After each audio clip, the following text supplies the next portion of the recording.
Good morning. Hi. Welcome to the first Buzz panel of the day. This is Great Fiction. My name is Marilyn Dahl. I'm editor of Shelf Awareness for Readers. And we have 4 novels we're going to be talking about this morning, and they cover a time span of 14 centuries. And I have to tell you that I have read all 4 of these novels, and I'm a really picky reader, and I think they're absolutely wonderful. So we'll start chronologically with Hild by Nicola Griffith. Hild is a fascinating, I would say really vivid story about a young girl in 7th century England named Hild. And she's very clever, she's very smart, she's very wise, and she's very brave. And it's actually the story of the childhood and young adulthood of St. Hilda of Whitby. And here to tell you more about it is Sean McDonald from FSG. Hello. Good morning. Thanks for coming out.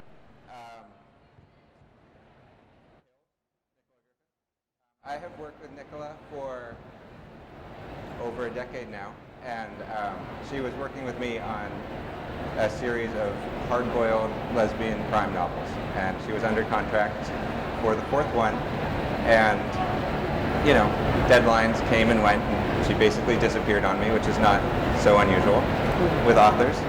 Occasionally I would see a blog post with some weird photo of a medieval sword or something like that, and I don't really know what I thought, but I just thought that was strange. Authors are crazy. And then eventually this 900-page novel of 7th century England landed in my inbox. And I like to think that I publish authors, I don't publish books. And you know, if they're interested in going somewhere, I will go there with them.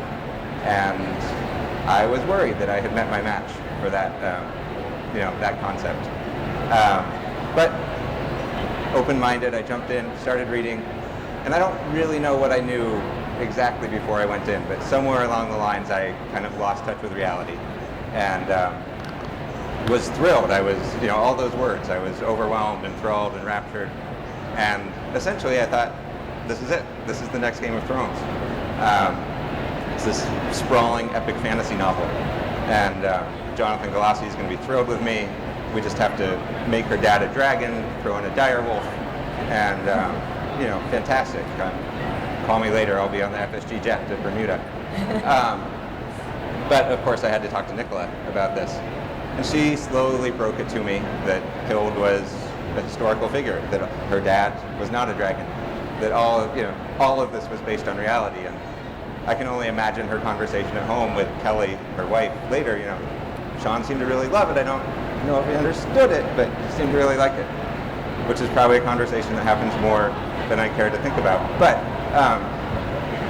as she's explaining this to me, I'm thinking, you know, holy shit, I thought I was just having fun. I thought I was just enjoying this great, sprawling book. And in fact, I had accidentally drunk down 20 years of research, and now, along with Nicola and a couple scholars and maybe her advanced readers, I am a world's expert on 7th century England, which is fantastic, of course, but even more amazing is this woman she discovered, Hild, who, it's just kind of crazy that no one's written about her. We probably make too much about people who changed the world by themselves, but she literally did it. When she was born into pagan England, it was, you know, chieftains and warlords worshipping trees, and Christianity was just washing up on their shores. And over the course of her life, she was instrumental in every decision in the country becoming Christian and then Roman Catholic, and you know, she became St. Hilda of Whitby, and that's, you know, that's for real. And I think that she has made this character who I certainly would put toe to toe with Mary Renault's Great Alexander the Great, or you know, Thomas Cromwell from Wolf Hall, or you know, for that matter, with Morgan Le Fay from Mists of Avalon, or Daenerys from Game of Thrones. I mean, she is that kind of character who's just that compelling. And you know, there are sentences in this business that you never thought you would say, but I will honestly be astonished if at the end of next year everyone's not talking about St. Hilda of Whitby. I think it's just wonderful and amazing that I'm jealous that you guys get to read it for the first time. That's it. Thank you. So moving down or up chronologically, the next book is a debut novel. I think you all have a copy on your chair, by an Australian author, Hannah Kent, named Burial Rites. And that's set in Ireland. This is set in Ireland in the early 19th century, and it's based on a true story about Magnus' daughter, who was the last woman in Iceland executed. She was, in fact, beheaded for her role in a brutal murder. And as the story opens, Agnes is being sent to an isolated farmhouse to stay with a family to await the time between her trial and her execution. And as you can imagine, her story is not quite as simple as it seems. So to talk about that is Judy Klain from Little Brown. Hi. It's so loud out there that I can't. Can everybody hear? Because I'm completely paranoid that no one can hear anything. So I couldn't hear anything that Marilyn said. Anyway, about a year and a half ago, I was at the Adelaide Writers Festival doing one of those, speed dating things where you meet with agents and, every 10 minutes you hear a new pitch. And I heard this incredible pitch. And I was pretty sure, even though it sounds kind of spooky, that this was a novel that I was going to want to buy.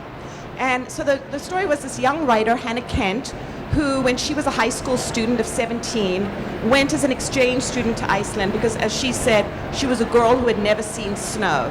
And while she was there, she heard the story about the last woman to be executed for murder in Iceland in 1830. And she became so obsessed and haunted with the story.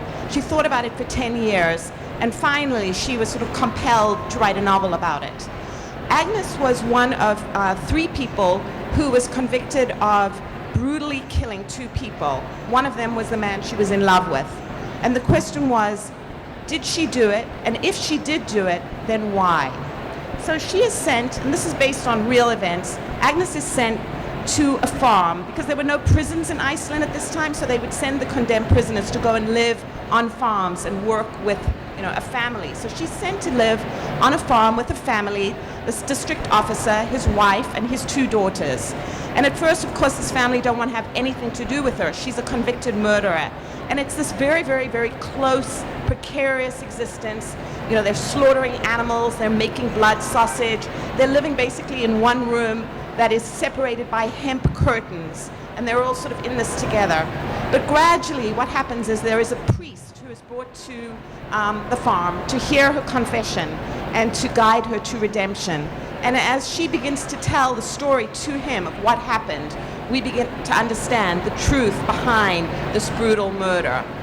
The writing is just unbelievably beautiful and suspenseful, and it alternates between Agnes's voice, which is this very sort of lonely but very strong voice, and the third person, which allows the landscape of Iceland, which is this very beautiful, terrifying place, to really, really come alive. And as Toti is listening to the story at night, sort of in this room that is all dark and all they have is lamplight, the family are sort of forced to overhear the story of what happened. And as they come closer and closer to her, they begin to see her as a real person instead of the sort of demon and witch and murderess that they have thought of her, as at the beginning. And so as they come closer and closer to understanding the truth, we, the reader, come closer and closer to her until the end, where you love her and are, like the family, completely heartbroken because you know that what's gonna happen at the end. So in some way, I think this is so much a story about love, about storytelling, about obsession. And even though Hannah Kent hasn't been able to save Agnes at the end, she brings her to life in a way that is so beautiful. And I was with Hannah last night. It's the first time I met her. And I said, for me, Hannah is completely alive. She has made this character, a real person. And the fact that she exists, I think, is the power of it. And in Iceland, there is her grave. She's buried and dead, but, alive because of this novel. Incredible quotes from Geraldine Brooks and many others. And I think it's one of those books which, when you read it, you will be as taken as we all were at Little Brown when we bought it.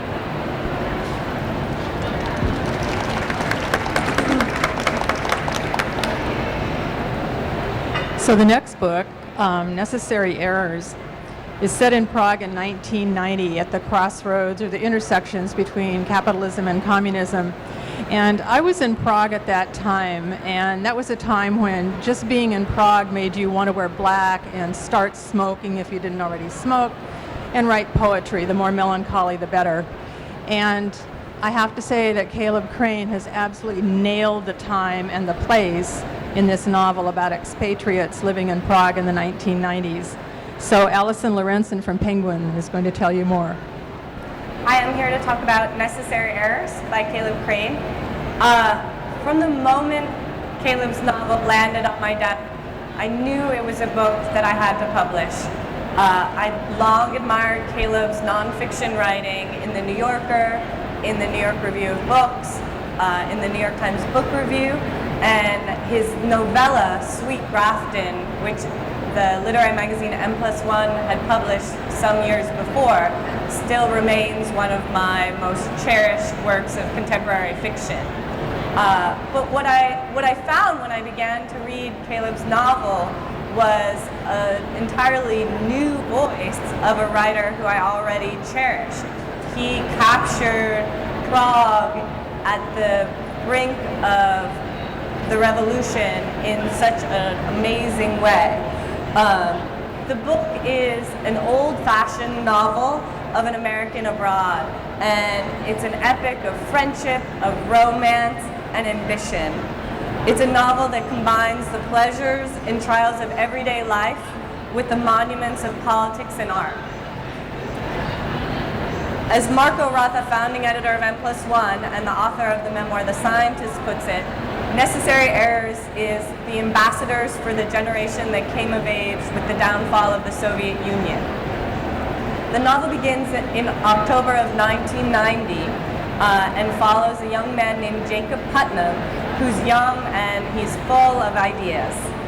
He's arrived a year too late to witness the revolution in Czechoslovakia, but he still hopes to find its spirit. He walks the streets and he discovers a country at a crossroads between communism and capitalism, and a picturesque city overflowing with a vibrant and searching sense of possibility, of what's next. He makes new circles of friends, and he goes on long, epic journeys to find Czech men who welcome him into a twilight world very different from the world he left behind in America. And he meets a whole range of characters from around the world. There's Melinda, a beautiful Brit whose American boyfriend, Rafe, everyone is mildly convinced is a spy. There's Casper, a soulful German and intellectual conscience of the group. And Annie, a sweet Irish woman who teaches at the language school where Jacob works and almost convinces him that they should leave Prague for Berlin until she confronts her own past there. And probably my favorite character other than Jacob is Carl. He's a brash, young, handsome American man who follows Jacob to Prague and disrupts the entire group and breaks up a romance. Jacob also discovers Czech families and he is taken in by a young Czech woman and her children and travels to their home on the outskirts of town and teaches these sweet young Czech children the very basic English, and in turn they teach him the innocence that they're growing up with, just as the country is changing and they're discovering new politics, new ways of seeing the world. Necessary Errors draws its inspiration from Alan Collinghurst, W.H. Auden, Henry James, and Stendhal. Crane's exquisite novel brilliantly depicts the lives and romances of young expatriates in newly democratic Prague. It's shimmering and expansive and richly captures the turbulent feelings and discoveries of youth as it stretches toward adulthood.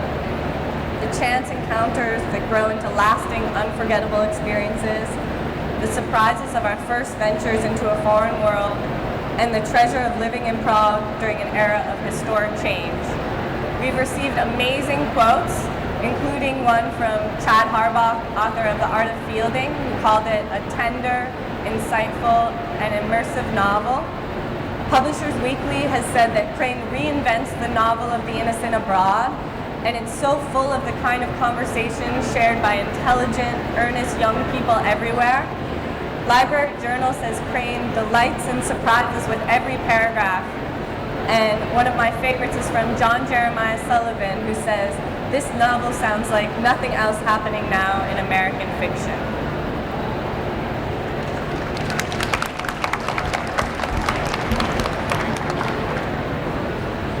And now the last book is set in the future in 2059. It's called The Bone Season, and it's by a young author named Samantha Shannon, right? And it's the first in a projected series of 7 novels, which I find really amazing. Partly the fact that the author's so young, and partly the fact that she has such an incredible imagination. So in London in 2059, the major cities are under the control of a group or a government called the Scion. And at this time there are clairvoyants called voyants who live there, and just to be a voyant, just to be an alive voyant, is a punishable crime. And in the book, a young woman named Paige is captured and arrested for being a voyant, and she's sent to a prison. The prison is the city of Oxford. And for the last 200 years, it's been a prison for voyants, and it's run by an alien race called the Rephaim. And then the book starts to get complicated. So Nancy Miller from Bloomsbury will tell you more about it. I'm very, very excited to tell you about this absolutely riveting, dazzling novel, first novel, by a very brilliant and very young author. And when I say very young, don't be jealous, but Samantha is 21 years old. She is just out of Oxford, where she got a degree in English literature, and she wrote the book while she was at Oxford, finished up the edits during final exams, and she's already mapped out the 7-book series, and she's really something. What can I say? When we first read the manuscript of The Bone Season on both sides of the Atlantic, Bloomsbury UK and Bloomsbury US, we were ecstatic. We were completely blown away. It was like an electric transatlantic buzz. It was incredible. I stayed up all night to read it. A couple people actually missed their subway stops reading, and we're just hugely, hugely excited about it. But you shouldn't just take my word for it. So far, rights to the book have been sold in 20 countries, and there's movie rights were acquired by a new studio, Imaginarium, run by Andy Serkis of Lord of the Rings and Hobbit movie fame, for a 7-figure deal. And I think that speaks to the cinematic potential here. It's a dark, sexy, complex novel. Samantha has a staggering imagination, and though the world of the book is our world, it's a world in a threatening near future, introducing this compelling heroine into the world of fiction. The year is 2059. The setting is a London run by a big brotherish corporation called Scion, and Paige Mahoney is working in the criminal underworld there, as she's a rare kind of clairvoyant, and her job is to break into people's minds. Under Scion law, she commits treason just by breathing. There's an accident that brings her to Scion's attention, and she's attacked, she's kidnapped, she's drugged, and she's taken to the secret city of Oxford, where she's held captive by a member of this alien race. And she has to figure out how to get close to him and how to learn about his mind and his motives in order to someday get her freedom again. So that's just the beginning of the book. It's really completely action-packed. There are elements of fantasy, but while it's going to appeal to the new adult readers, and it's already inspired its first fan site, it's also a book that defies and transcends genre categories. It's too smart, it's too brilliantly executed for that. In fact, Samantha's talent was first recognized in a class taught by Allie Smith, who's a two-time Booker Prize winner, and her inspirations for the book were John Donne and Margaret Atwood. In many ways, this is a mythic story. It's about a young woman discovering her powers in a world where she's lost everything. She experiences a love that might be dangerous, but she learns to trust and harness her powers. The buzz has already begun among early readers and bloggers, and I brought this week's Entertainment Weekly, which includes it as one of the must-read books, one of the 10 books you have to read this summer. And they say Samantha's debut has British papers likening her to J.K. Rowling. So I'm not going to argue with that, but I think the comparison holds not just because of the 7-book series, but because of this incredible, rich world she created that you are just immersed in as soon as you read the first page. Some of you booksellers may have had the pleasure of meeting Samantha at Winter Institute in Kansas City in February, but for those of you who haven't, you can meet her today at 2:30 at the autographing area at table 22, and we'll be giving away galleys from our booth number 1556 immediately after this panel. And I just have one more thing to say. As one blogger said, August 20th, set your alarms.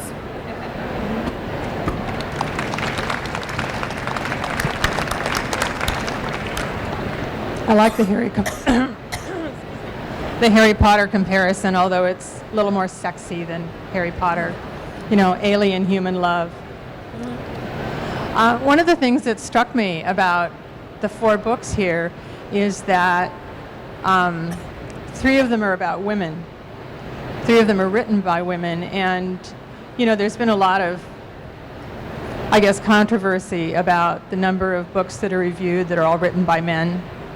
So I think this is a great representative sample, not to take anything away from Caleb Crane by any means. So we have about 5 minutes left. Does anyone have any questions?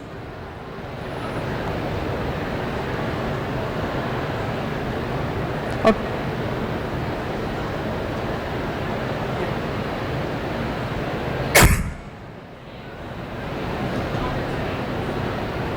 The authors' names?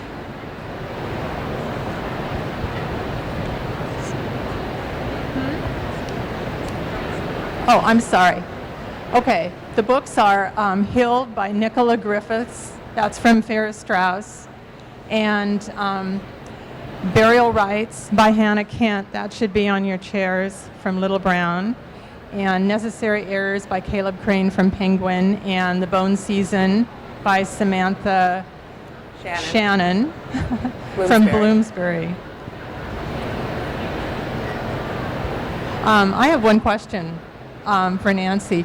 Do you know, have you seen the ideas for all 7 books? We've seen a rough outline. I mean, she's got it pretty mapped out. Is Paige going to be in all of the books? Paige is in all of them. Oh, good. I like Paige. Oh. Hi, I have a question. Is she here to sign this? Is she going to I'm sign not it? talking loud enough. I can't believe it. Is there any way we can get this one signed? It could be signed. You can, because the author is sitting 6 rows behind you, right over there. Okay, thank you. Well, maybe somebody has a question for the author, aside from the ability to sign books. Also, I just want to say one thing, which is I thought Hannah Kent was young. She's 27, but that's pretty amazing. They're both pretty amazing. Pretty amazing. Okay, I have no more questions. We have 5 minutes. So my question is, do we have to keep talking for 5 minutes? Okay. Go enjoy the show.